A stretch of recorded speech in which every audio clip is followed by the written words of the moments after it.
The Mitch Marner contract situation just got crazier with NHL insider Elliotte Friedman revealing some major details on what the Toronto Maple Leafs plans are for Mitch Marner going into this season, and it has a lot of Leafs fans fired up, and I'm going to break it all down for you guys coming up on this episode of Hat Trick HQ. But before we get into it, we got to say that almost 71% of you guys watching these videos aren't subscribed to the channel, so if you're new here, you're returning, you want to keep up to date on everything that's happening around the league heading into the beginning of the season, make sure to hit that subscribe button. But with that said, before we get into the Mitch Marner saga yet again, we got to talk about the prospect showdown that went on earlier this evening, and Minten and Cowan dominated that game. It was the Leafs versus the Habs prospect showdown. I think it was game 1 of 2, could be 3, not quite sure how many games there are, but there are going to be a few of these games, just showing off the talent that they have throughout their respective teams' prospect pools, and of course the Leafs star guys, the star top prospects that they have in Minten and Cowan. They impressed. Of course we expected them to impress, but this is what they actually did here in this game. Both players scoring power play goals as well as scoring in the shootout, in the victory to make the Maple Leafs win over the Habs in game 1 of the prospect showdown. And this is great to see. Obviously you want to see your top prospects impressing at any level, whether it's the juniors, whether it's in a prospect showdown where it's the top prospects on each team going back and forth with each other, and one of the biggest rivalries in hockey with the Toronto Maple Leafs and obviously the Montreal Canadiens. So it's great to see these guys go out there and impress this coaching staff, impress the general manager, the front office, to say, hey, we're performing good, maybe we should get a shot here going into the preseason. And I think that's what we're going to see ultimately come out of this. I think these guys are obviously going to have a good showing. They've already had with power play goals and shootout goals,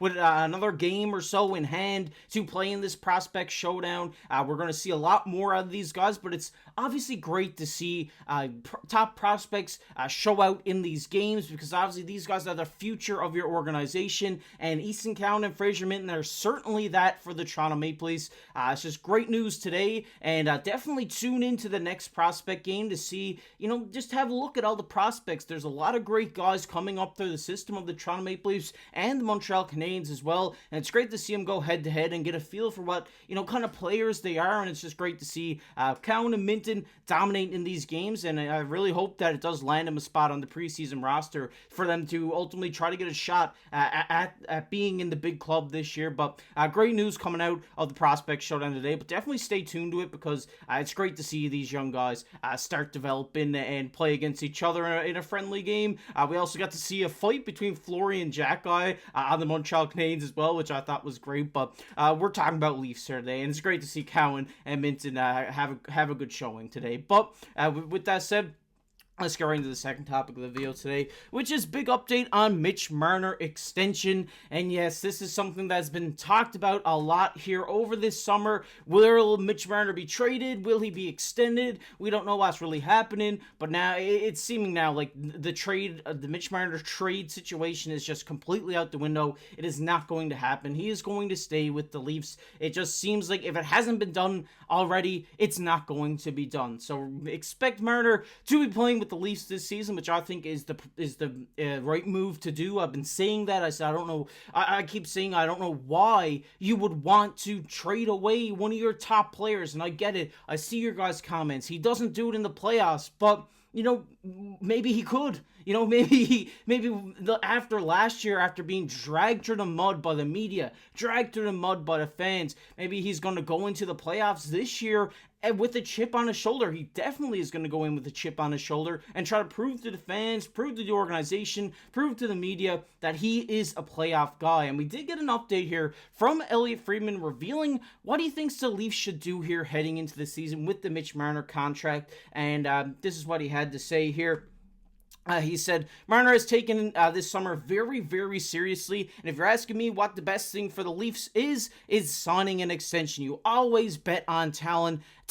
Everyone is going to regret it if he leaves. And this is what I've been saying, and I definitely 1000% agree with what Elliotte Friedman is saying here in this quote on his 32 Thoughts podcast. You got to bet on talent. You don't stumble upon a Mitch Marner every day. This guy is a rare sight in the NHL, so why would you want to let him go for two guys who aren't even going to be half as good as what Mitch Marner is? So I think it's you need to bet on the talent. You need to sign this guy to extension. You obviously got to be wary of that AAV number. You don't want to give him too much. But I think if you offer him around the same contract that he has right now, or maybe just a little bit more, he would stay. And I think that would be a good contract for them, because since he signed his last contract, yes, he's had a couple of seasons where he has impressed a lot, but he's also had a couple of playoffs where he hasn't impressed at all. So, you're kind of wearing around that number there. You're obviously not going to give him more than Matthews. You're going to keep him around the same ballpark as Nylander,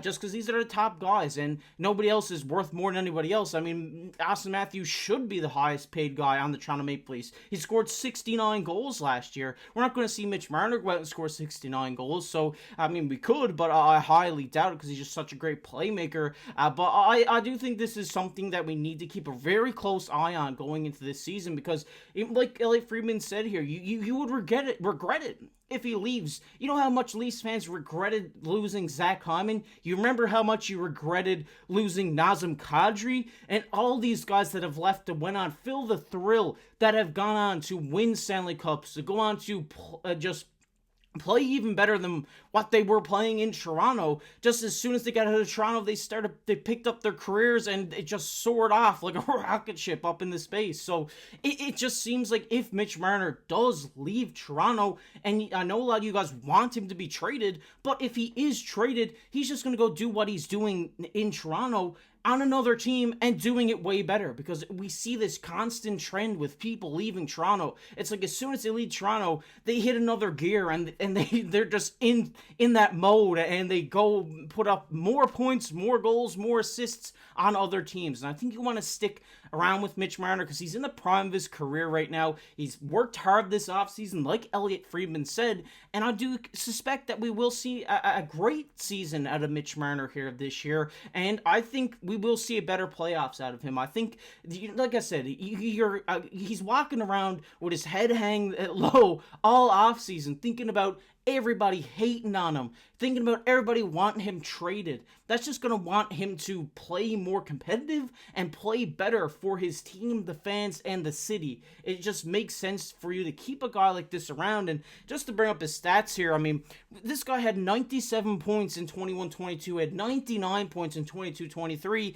and then last year had 85 in only 69 games. So this guy is a 100-point player, 100%. I think this year we're going to see crazy numbers out of Mitch Marner. We see it in every contract year. I think he goes over 100 points this season, and not by just a little. I think he goes over it by, maybe getting 110. I'm going to put that prediction out there now, and, he might, come back to this video at the end of the season. But what's this guy talking about? But I think he's going to have a great season. He's going to be playing with a little bit of extra edge to be a better player, and that's what you want to see out of one of your star guys in Mitch Marner. And obviously, I know what you guys are saying. I can already read the comments in my mind. It is, he's not playing in the playoffs, and if we just see, last playoffs, yes, I agree, he didn't play good. He wasn't the best player on the Toronto Maple Leafs at all, really. You had William Nylander, who's a guy who goes out in the playoffs and he's a dog. He puts up points. He does everything for that team, trying to get them through to that next round. But then you got to remember, just in 22-23, he did put up 14 points in 11 playoff games. So he isn't a bad playoff guy. He does have his, moments where maybe he's not the best playoff guy like last year, but he could come out this year and do the exact same thing he did 2 years ago. So I think we're putting a little bit too much pressure on Mitch Marner to perform and putting a lot of stress on him by saying we want him traded, by saying we don't want him in the team anymore. So I think it's going to be great to see him get this extension, just come out fresh, have nothing on his shoulders, but trying to be a better player. And I think we're going to see a tremendous year out of Mitch Marner. But I want to hear your guys' thoughts down below in the comment section. What do you think? Do you think the Leafs should extend Mitch Marner? Or are you still on the trade side? Love to hear your guys' thoughts down below in the comment section. We're going to get into everybody's favorite topic here, which is comment of the day. And the comment of the day today goes to Tony. Tony says Kent Hughes would never trade for a 31-year-old player with 7 years left on his contract. Then what do you do with him next year when Demidov gets here? And I've seen a lot of these comments on that video we did just a couple days ago talking about a potential Huberdeau trade to Montreal, and I think it would be a fun trade to see, but like Tony says here, maybe being that older guy on the contract till he's 38 years old isn't the best move, but you already have so many young guys in Montreal, you need to add some veterans around them to make them better players, and I think that's why this trade would be good for Montreal, and just seeing a Quebec native come back to Montreal would be fun as well. Appreciate the comment, Tony. I love seeing your comments here on the video. If you guys enjoyed this one, make sure down below, hit that like button. It helps push these videos out to all the NHL fans on YouTube. Also, subscribe to the channel. We're on the road for 5,000 subscribers before the start of the season, so really appreciate it if you're not subscribed already to go down below and hit that subscribe button. Also, comment on the video. You might be featured on the next comment of the day, just like our buddy Tony was today. If you want to check out that Huberdeau trade video we did, it'll be popping up on your screen right now. But as always, I've been your host, Casey. Keep your stick on the ice.